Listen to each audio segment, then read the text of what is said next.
ये पाकिस्तान में अडल्ट मदरसे भी हैं जहां पे वापस भेजा जाता है लोगों का, क्योंकि जहन तो छोटे छोटे हैं तो वो इतना इंफॉर्मेशन कैरी नहीं कर पाते, तो उनको नई नई प्रोपेगेंडा की गोलियां दी जाती हैं, they come around as if this is a completely new thing. इनसे पूछिए कि on the day when the Pakistan army surrendered, इन्होंने ढाका यूनिवर्सिटी में जाके ओवर 150 प्रोफेसर्स का मैसेकर किया था। वो कौन लोग थे? कभी इन्होंने सोचा कि किन फैमिलीज को किया आपने? जो आपके रेप कैंप्स थे ईस्ट पाकिस्तान में, जहां के जनरल नियाजी ने कहा कि we have been asked to change the very face and of this people, इनकी जात बदल देंगे, इतने रेप करो। 150,000 Muslim women were rape by your Punjabi army, जो आज आप बलूचिस्तान में कर रहे हैं, सिंध में और पख्तूनों के साथ कर रहे हैं। आपका कुछ नहीं बदला है। You still are ashamed of yourselves. ना आपको अपनी जबान आती, ना कल्चर, ना कुछ नहीं। आप गए थे वहां रेप करने, आप सरेंडर होके, जब Indian army air drop their troops around Dhaka, मैं I am talking of the tactical issues involved, and the Pakistan Army headquarters was surrounded without the army in the smaller cities knowing about it. यानी Dhaka surrender होने के बाद भी कुमिल्ला, खुलना, चिटगांव, इधर उधर लोग officers जो मेजर रैंक के थे या लेफ्टिनेंट या कर्नल से, they didn't know that the army had surrendered, भाग गए थे जनरल। ठीक, दूसरी चीज बताऊं कि एक सेकंड आपको जवाब देना चाह रहे हैं आसिम रजा, उनका काउंटर ले लीजिए, उसके बाद जनरल से मैं एक सेकंड एक बता दूं कि इन्होंने पाकिस्तान नेवी की बोट्स में बैंक ऑफ जो पाकिस्तान था, सेंट्रल बैंक ऑफ पाकिस्तान की गोल्ड रिजर्व्स अपनी किश्तियों में लेके ये मलेशिया भागे। पेनांग का जो पोर्ट था, वहां 5 Pakistani naval boats arrived with the senior officers with gold stolen from the central bank of Dhaka and taken over there. ये क्या बात करते हैं? I was a journalist at that time. I reported on these issues कि क्या हो रहा था। इनको they were all touts of the military. ये कोई इनका इख्तिलाफ नहीं था किसी से। यहाँ पर ये कौन सी हिस्ट्री बता रहे हैं फैजा मलिक? अभी आपने जो सुना तारिक फतेह को बताते हुए, ये जो भाग गए जनरल, ये जो हिस्ट्री बता रहे हैं, ये जो रेप की हिस्ट्री बता रहे हैं कि पाकिस्तानी फौजी वहां पर थे, उन्होंने रेप किए हैं। पहले तो ये वाला फिगर जो है इसको एक ठीक कर लें कि कितने रेप हुए थे और कितने जो है आकर मेडिकल भी किया गया था, उससे जो है ये चीज क्लैरिफाई हुई थी। रेप वाली जो बात है, इस हवाले से तो जिस तरह से आरएसएस और जिस तरह से रा काम कर रहा है इंडिया के अंदर, शायद वो मेरे ख्याल में आप लोगों को नजर नहीं आ रहा, और उसके ऊपर ना आप लोग बात कर रहे हैं और ना आप लोग उनको बात करने की इजाजत दे रहे हैं। बांग्लादेश और सुन लीजिए, उससे पहले कि ईस्ट पाकिस्तान की बात करें, इसमें आरएसएस कहां से दिखाई देगी आपको? नहीं, सेकंड फैजा मलिक, अगर आप इस लेवल पर डिबेट करेंगे तो मैं आपसे डिबेट नहीं कर पाऊंगी, इसलिए आरएसएस कहां से आ गया? आपके पास डिफेंस में सिर्फ आरएसएस बचा है, आपके डिफेंस में सिर्फ आरएसएस बचा है। चलिए बताइए, चलिए लगाइए अपने आरोप और अपना प्रोपेगेंडा और देखते हैं कि आप कौन सी यूनिवर्सिटी से सीखते हैं। चलिए, बहुत बढ़िया है, चलिए बताइए। आपकी फौज कितने रेप कर रही है? आप मुझे कौन सी हिस्ट्री बता रहे हैं कि जी पाकिस्तानी फौज ने 1971 की जंग में? अब ध्यान से सुनिएगा, अगर आप इंडियन आर्मी पर रेप के आरोप लगाएंगे, सुनिए ध्यान से, मैं आपको एक सेकंड इस चैनल पर बैठने नहीं दूंगी। नहीं, सुन लीजिए ध्यान से। पहले आप आरएसएस के पीछे छिप रही थी, अब आप इंडियन आर्मी के पीछे छिप रही हैं।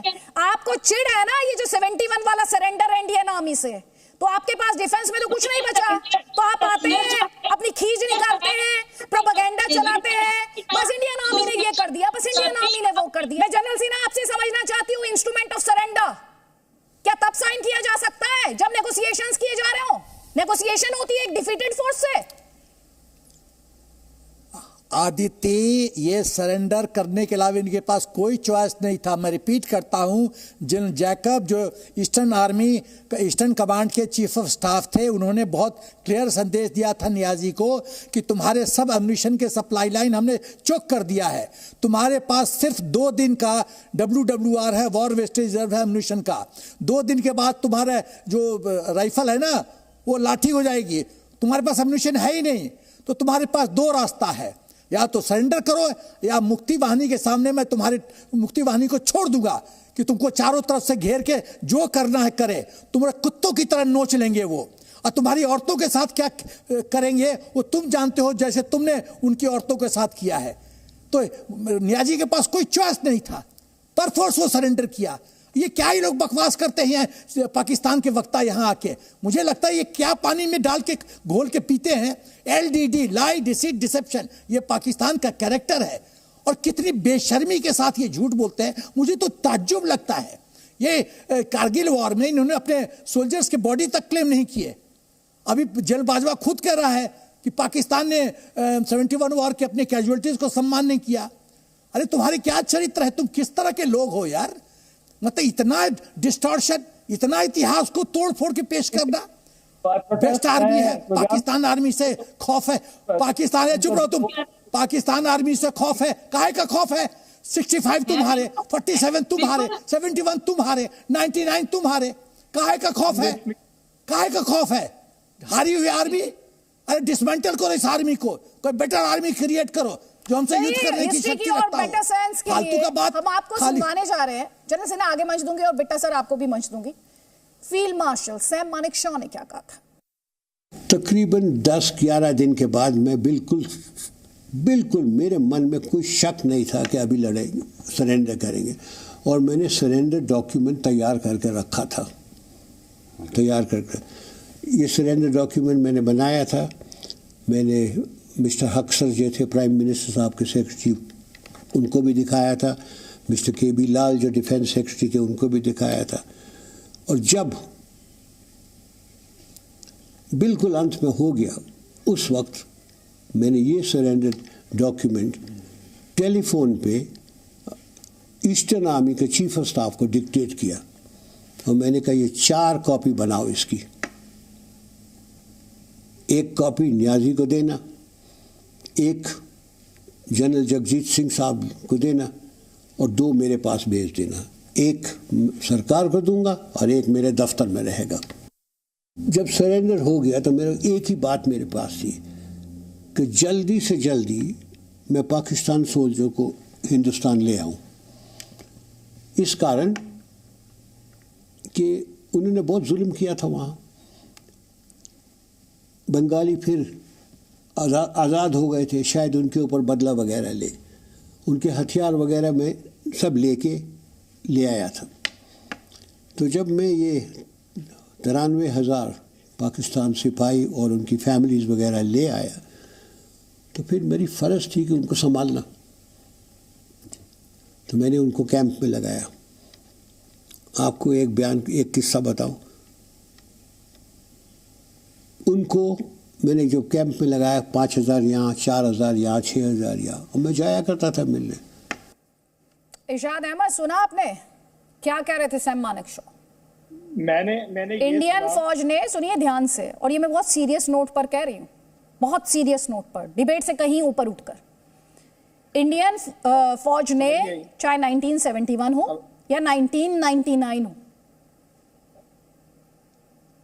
हर बार इंटरनेशनल कन्वेंशंस और ह्यूमैनिटेरियन ग्राउंड्स पर आपके फोर्सेस का सम्मान किया है।